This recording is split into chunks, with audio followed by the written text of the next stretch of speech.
बड़ा ज़बरदस्त तुम जोड़े भांग जलसे पे जो मेहमान आए हुए हैं उनमें से 5 मुल्कों की नुमाइंदगी अलग अलग।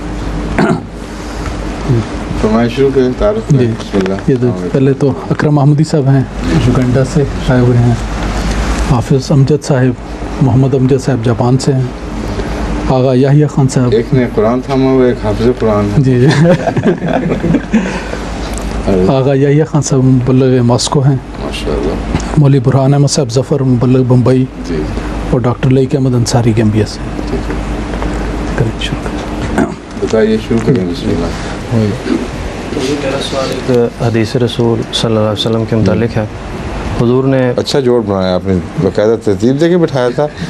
कुरान के सवाल करने वाले पहले आए, फिर हदीस वाले हैं, फिर शायद रिवाज के मुतालिक आ जाए लोग। फरमाइए। रसूल करीम सल्लल्लाहु अलैहि वसल्लम ने फरमाया कि तुम में से कोई ऐसी ख्वाब अगर देखे जो उसको अच्छी लगे तो ये अल्लाह की तरफ से खुशखबरी है, इसलिए वो उस ख्वाब को देखने पर अल्लाह की हमद करे और लोगों को अपना ख्वाब बताए। ठीक है। और दूसरी रवायत यह है कि ऐसी ख्वाब सिर्फ अपने दोस्तों को बयान करे, ठीक है। और जब वो कोई बुरा ख्वाब देखे तो शैतानी ख्वाब होगा, ठीक है। तो उसके शर से खुदा की पनाह मांगे, ठीक। और उसके सामने उसे और किसी के सामने उसे बयान ना करे। ठीक। अगर वो ऐसा करेगा तो उसके शर से महफूज रहेगा। ये जो रवायत करने वाले के अल्फाज हैं उसमें कुछ एहतियात की कमी लग रही है मुझे, क्योंकि अगर इस बात को मिनो उसी तरह माना जाए जो हदीस के अल्फाज बताते हैं, तो ये मतलब है कि अल्लाह ताला की तरफ से कभी भी इंज़ार नहीं आता। जब भी इंज़ार आता है शैतान की तरफ से आता है, ये दुरुस्त नहीं है। कुरान करीम कतई तौर पर इसके ख़िलाफ़ गवाही दे रहा है। अंबिया हैं ही नज़ीर और बशीर, तो उनकी रोया में भी इंज़ार होते हैं, रसूल सल्लल्लाहु अलैहि वसल्लम की रोया में भी इंज़ार आते हैं, और उनकी खुशखबरियों में भी अल्लाह ताला की तरफ से खबरें मिलती हैं तो आगे खुशखबरियाँ बनती हैं। तो ये कह देना ये अल्फाज गैर मोहतात हैं। दरअसल हज़रत सल्लल्लाहु अलैहि वसल्लम जो फरमा रहे हैं वो ये बात है कि नफ्स में से बहुत से ऐसे घिनौने और डरावने ख्वाब उठ खड़े होते हैं, और यहाँ शैतान से बड़ा नफ्स है। उनसे खामखा डर कर अपनी ज़िंदगी को हलाक करना ठीक नहीं। हर वक्त ज़िंदगी को हलाक करना इन मानों में मैंने देखा है, बाद लोग ख्वाबों से डर डर के पागल हो जाते हैं। और मुझे चूँकि चिट्ठियाँ लिखते रहते हैं ख्वाबों के मुतालिक, तो इसलिए मैं जानता हूँ, मैं लफ्ज़ ज़्यादा बज़ाहिर सख्त इस्तेमाल किया, लेकिन सख्त नहीं है, वाक़ईतन ज़िंदगियाँ बर्बाद हो जाती हैं लोगों की। तो हुज़ूर सल्लल्लाहु अलैहि वसल्लम सहारा देते हैं, फरमाते हैं कि तुम खामखा अपने डरावने ख्वाबों को इतनी अहमियत दो कि पागल ही हो जाओ, ये दुरुस्त नहीं है। नफ्स का एक शैतान लगा हुआ है साथ, वही ख्वाबें बना बना के दिखाता रहता है। तो आपने फरमाया बाईं तरफ थूक दो और लाहौल पढ़ो, और सदका खैरात के मतलब भी जिक्र मिलता है, तो फिर ख़त्म करो इस बात को। फिर ख्वाबों के बाद जो अल्लाह ताला की तरफ से इंज़ारी रोया होती हैं वो अलग मज़मून है। वो रोज़मर्रा की आम जो अज़गास अहलाम हैं उनसे मुख्तलिफ होती हैं। उनका इंज़ार अव्वल तो वो लिपटा हुआ होता है ऐसे कलाम में कि आम आदमी को समझ भी नहीं आता बाज़ दफ़ा, और वो जो अहले इल्म है उनको पहचान होती है, उसको शैतानी ख्वाब नहीं कहा जा सकता। हो गया? पहले सवाल के मुतालिक ही एक ज़िमन सवाल है कि ख्वाब के बारे में मैंने सवाल किया था।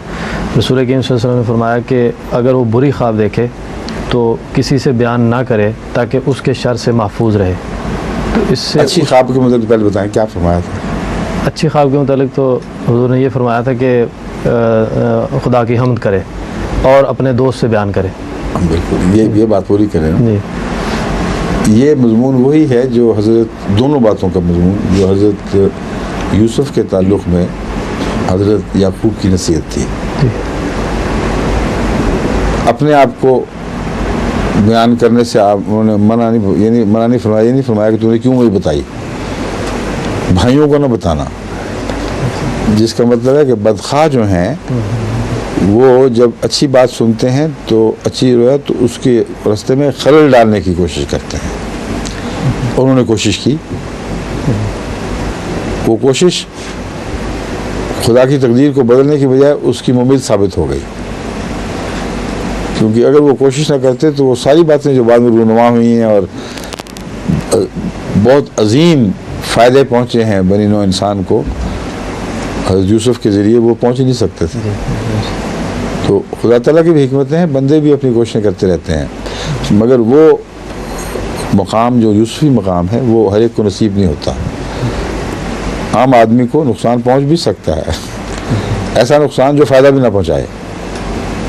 تو حضرت یوسف کے نقصان کا ازالہ تو اللہ تعالیٰ نے فرما دیا، مگر عام روزمرہ آدمی کسی بدخواہ کے سامنے اپنی شیخی بگاڑتا پھرے، اپنی خوابیں بیان کرے مجھے یہ مرتبہ مل رہا ہے، یہ مرتبہ مل رہا ہے، تو نقصان ہی اس کو پہنچائے گا۔ دوسرا نفس بھی نقصان پہنچاتا ہے، اس لیے احتیاط لازم ہے۔ اور کسی نیک ہمدرد انسان کے سامنے بات کریں تو جب یہ دیکھتا ہے کہ اس کو اپنے نفس کے متعلق غلط فہمی ہو رہی ہے تو وہ ساتھ یہ بھی کہہ دیتا ہے کہ دیکھو تم اس کو ضرورت سے زیادہ اہمیت نہ دو، کیونکہ میرے علم میں ہیں بعض لوگ جن کے متعلق کسی نے رویا دیکھی کہ اس کا یہ مرتبہ ہو گیا ہے، اور اس کے بعد انہوں نے اپنا مرتبہ بنا ہی لیا، وہ چال چلن اٹھنا بیٹھنا سارے کام، حالانکہ وہ مرتبہ بالکل مختلف ہے، ان کی روزمرہ کی زندگی کے سے اس میں نمایاں فرق ہے، نیک ہونے کے باوجود فرق ہے، لیکن انسانی کمزوری ہے۔ اگر ایسے شخص کے سامنے اس کی رویا اس کے متعلق بیان کریں یا وہ اپنی رویا ایسے لوگوں میں بیان کرے جو در حقیقت اس کے بہی خواہ نہیں ہیں بلکہ اس کے نفس کو موٹا کرنے والے ہیں، تو اس کا بھی نقصان پہنچے گا۔ تو رسول اللہ صلی اللہ علیہ وسلم صرف یہ نہیں فرما رہا ہے کہ دوست ہر دوست کے سامنے بیان کرو، میں اس کا مضمون یہی سمجھتا ہوں جو سچا دوست ہے، جو تمہیں بھی تمہارے خواب کے شر سے محفوظ رکھے گا، اور اگر کوئی اچھی تعبیر طلب بات ہے تو تمہارے حق میں دعائیں کرے گا، نہ کہ اس کے برعکس، سمجھیں۔ اور جہاں تک بری رویا کا تعلق ہے، اسے دفن کرنا اس لیے بہتر ہے کہ کئی لوگ پھر بد خیالات بھی بنا سکتے ہیں، اور وہ غلط معنی بعض سمجھ لیتے ہیں، وہ سمجھتے ہیں ہے یہ خبیث آدمی، حالانکہ بعض لوگ بیچارے اچھے بڑے نیک ہوتے ہیں، ان کو بری خواب جو آتی ہے اس کا مطلب ہی نہیں سمجھ رہے ہوتے، بلکہ بڑے بڑے ائمہ بھی بعض دفعہ محروم رہ جاتے ہیں مطلب سمجھنے سے۔ حضرت ابو حنیفہ رضی اللہ تعالیٰ رحمۃ اللہ علیہ، آپ نے جو رویا میں دیکھا تھا کہ قبر کو رسول اللہ صلی اللہ علیہ وسلم کی قبر کھودتے ہیں، بعض ہڈیوں کو چنتے ہیں، دیکھتے ہیں، ناپسند کر کے پھینک دیتے ہیں، بعضوں کو لگا رکھ رہے ہیں، تو اس کی بہت سخت ڈر گئے تھے کہ یہ کیا حرکت ہو رہی ہے مجھ سے۔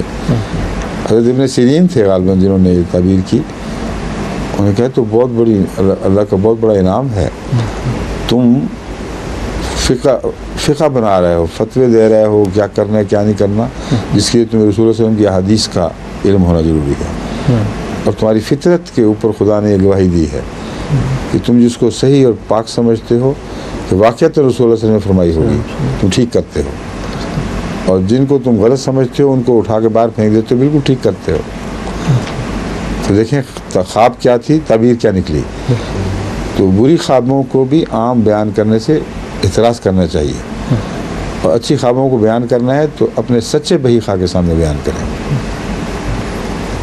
اچھا جی، السلام علیکم، وقت ہو گیا۔